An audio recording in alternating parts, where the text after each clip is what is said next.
पूर्वी कारागृह ही भारत त्याच्या स्वातंत्र्य संग्रामामध्ये जे स्वातंत्र्य कैदी होते, बंदी होते, त्यांना त्रास देण्यासाठी सगळे नियम होते. आज ती परिस्थिती नाही, पण त्या मॅन्युअलमध्ये जो काही बदल व्हायला पाहिजे तो झालेला नाही आहे. त्यामुळं कारागृह ही कारागृह आता सुधारगृह व्हायला पाहिजे. तसं नाही आहे. साधा चोर आतमध्ये गेला तर तो अट्टल चोर म्हणून बाहेर येतो 6 महिन्यात, त्याला ट्रेनिंग मिळतं ना. पाकिट मारा आत गेला की तो दरोडेखोर म्हणून बाहेर येतो, कारण दॅट इज अ युनिव्हर्सिटी. तिथे सगळ्या प्रकारचं त्याला मुक्त ट्रेनिंग दिलं जातं.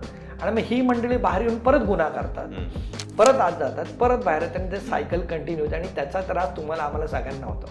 तुम्ही बघा ना, किती शिक्षा करा, त्यांना मोका लावा, त्यांच्यावर काही केसेस चालवा, पण बाहेर आल्यानंतर म्हणजे जामिनावर सुटून आलेले कैदी सुद्धा परत गुन्हा करतात, परत आत जातात.